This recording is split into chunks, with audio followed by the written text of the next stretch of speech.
Agenda করছে, ওর fulfil করছে আরএসএসের চিন্তা ভাবনা নিয়ে।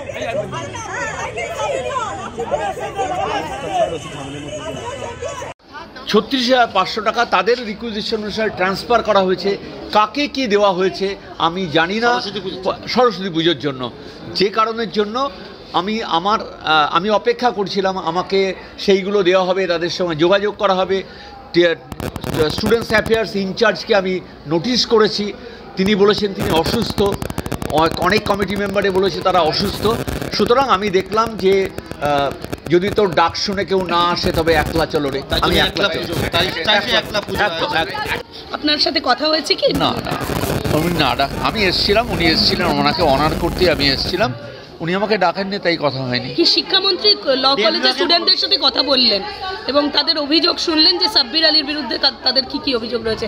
আপনার কি মনে হয় যে কোনো সেই অভিযোগ তো আমি আগেও করেছিলাম, এতটা এখানে আসতো না। যদি মানে দুটো কথা হচ্ছে, প্রিভেনশন বেটার দ্যান কিওর। আমরা যদি প্রিভেন্টিভ মেজারটা আগে নিতাম তাহলে এরকম বিষয়টা হতো না। এটা নিয়মের বাইরে হয়ে গেছে। এবং গত মাসের 4 তারিখে আমি বিল্ডিং কমিটির মিটিং করতে এসে যার পণ্যায় হিউমিলেটেড হয়েছি।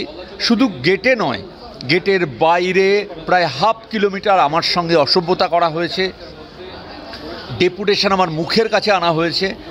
প্রেসিডেন্ট কন্ডেম করেছেন, কিন্তু আরও কঠোর এখানে ব্যবস্থা নেওয়া উচিত, সেটা হয়নি, যে কারণের জন্য এই বিপত্তি। তারপর 21 তারিখে মিটিং হয়েছে, জিবি গত মাসের শেষ হওয়ার পরে আবারও 5 মিনিটের মধ্যে তাণ্ডব হয়েছে। গভর্নিং বডির মেম্বারদের ফোন করা হয়েছে, যারা বেরিয়ে গিয়েছিলেন, যে আপনারা আসুন, আপনারা বলুন কি পরিস্থিতি। এবং তারপরে আমাকে লালবাজারকে ফোন করে স্পেশাল পুলিশ প্রোটেকশনে বেরোতে হয়েছে। আবারও 25 তারিখে এরকম একটা হওয়ার একটা পরিকল্পনা ছিল। আমাকে অনেকেই বলেছেন আপনি গভর্নিং বডি মেম্বারদের সঙ্গে বেরিয়ে যান, তখন কিছুটা পুলিশ ছিল। 31 তারিখে আমাকে ডাকা হয়েছে গভর্নিং বডি মিটিংয়ের জন্য সাউথ সুবারবান ব্রাঞ্চ স্কুলে। আমি সেখানে গিয়েছিলাম এবং সমাধান হচ্ছে না। সেটা হচ্ছে এখানে পুজো করতে কি আপনি নিষেধ করেছিলেন নাকি করেননি? মানে কোর্টের অর্ডার ছিল এখানে করার জন্য? আমি নিষেধ করেছি এমন কোনো কাগজ যদি কেউ দেখাতে পারে, আমি কোথাও নিষেধ করিনি।